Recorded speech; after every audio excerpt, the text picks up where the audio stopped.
Hello, everyone. Thanks for coming out here. I really do appreciate you. The news we have today is from a former president of the country, Olusegun Obasanjo.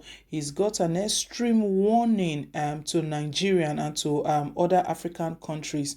And we're going to go straight into the content. We know this coronavirus has really exposed President Muhammadu's government. It has exposed the incompetence in presidency and all of that. And we're going to go straight into the content of the news. But before we do, please, if you haven't yet subscribed to us, do click on the subscribe button down below and don't forget to give us a thumbs up, hit on the like button.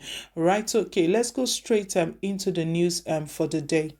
Former President Olusegun Obasanjo and ex-Prime Minister of Ethiopia, ďIÇTI0NS, have warned that 80 million Africans risk extreme poverty if the COVID-19 response is not focused on food security, agribusiness, and rural development. They warn that the continent could be the worst hit from the economic crisis unleashed by the pandemic as a result of the disruptions caused by it on the food ecosystem. The two former leaders' warning was contained in a publication posted on the website of the International Fund for Agricultural Development seen by This Day yesterday. The co-author and publication warning African countries against neglecting the rural poor. Africa has so far escaped the worst health consequences of the COVID-19. However, the continent looks like it could be worse hit from economic fallout of the crisis. 80 million Africans could be pushed into extreme poverty if action is not taken, and disruption in the food system raise the prospect for more Africans falling into hunger. Rural people, many of whom work on small-scale farms, are particularly vulnerable to the impact of the crisis. It is therefore vital that the COVID-19 response addresses food security and target the rural poor. Agriculture contributes 65% of Africa's employment and 75% of its domestic trade.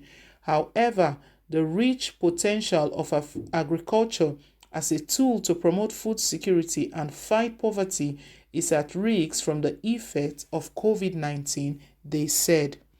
The duo analyzed the importance of agriculture on the African economy, saying that efforts must be made to prevent food shortage. The effect of restrictive measures on food trade is especially worrying, in particular for food importing countries, but also because of shrinking export markets for the continent's farmers. African governments have defined stimulus measures to mitigate national and regional economic impacts of COVID-19. As they do, they must remember that investment in agriculture can be up to 5 times more poverty reducing than investment in other sectors. Small farms everywhere traditionally makes a huge contribution to global food security. Around the world, small farm-denominated systems produce 50% of all food calories on 30% of the world's agricultural land, they added. So, my people, this is Obasanjo here bringing his wealth of experience and regarding this pandemic that we're all aware of. He's striking a warning that we really need to pay attention to these areas, or else 18 million Africans. So right now he's speaking not just for Nigeria itself, for all of the African nations. Himself and the former Prime Minister of Ethiopia, ďIÇTI0NS, they both shared this thought that this is what they foresee coming to Africa if the response, if the COVID-19 response is not focused on this area, the food security, agribusiness, and rural development. We also remember a while ago, Atiku wrote a publication as well regarding agriculture, investing into agriculture again, since our oil has failed us.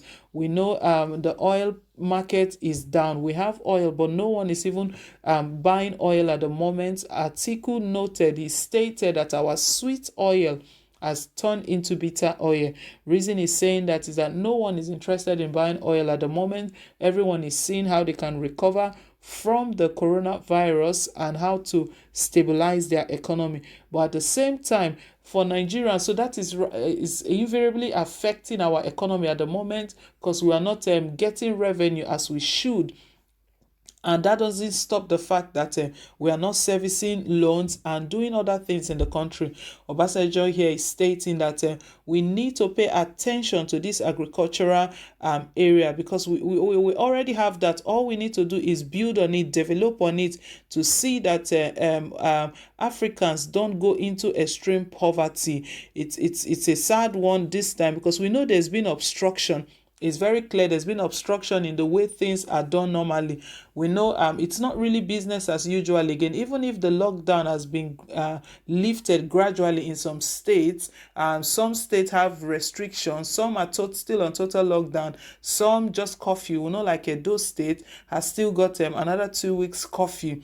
We know Ganduje is seeking for another extension in Kano State, and everything going, all of this put together is part of the economy and is affecting the economy. But he's stating here that we need to focus again. We need to look back to the agribusiness that has once been abandoned, the rural development, and the federal government can invest in that area.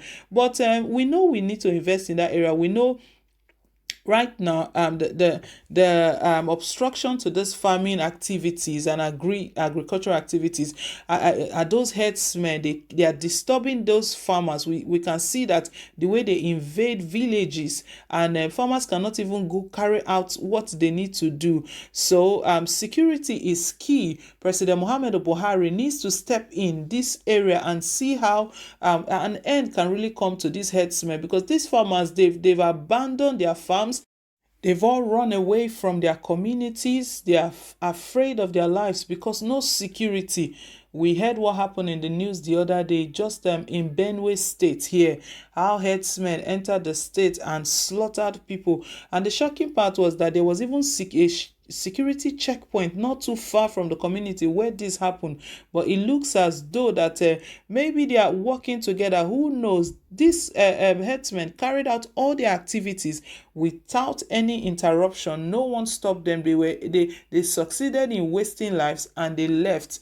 So it's a good thing that Obasanjo is talking about focusing on agriculture again.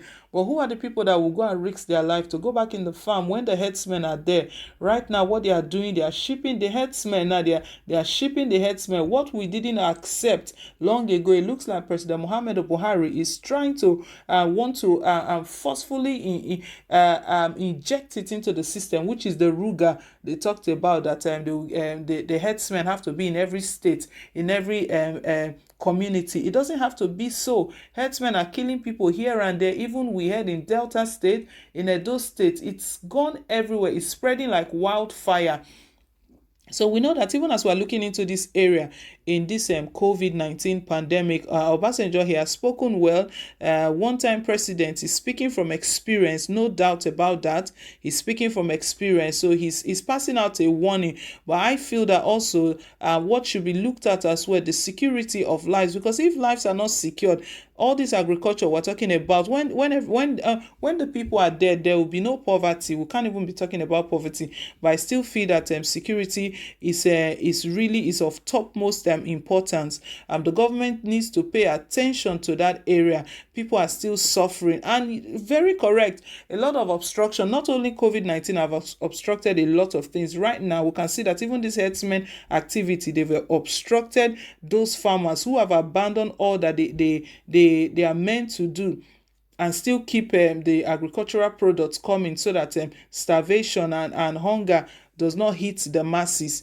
But our president, our lawmakers, our leaders, they are just folding their arms and watching. It's sad. It's really sad. So my people, that's the news reaching us at the moment. Obasanjo is sending out a warning that we should pay attention. This is what is going to hit Africans, about 80 million. So I do want us to leave our take. Leave your comment down below in the comment section. I want to say thank you very much once again. Please, if you haven't yet subscribed, click on the subscribe button down below, and don't forget to give us a thumbs up.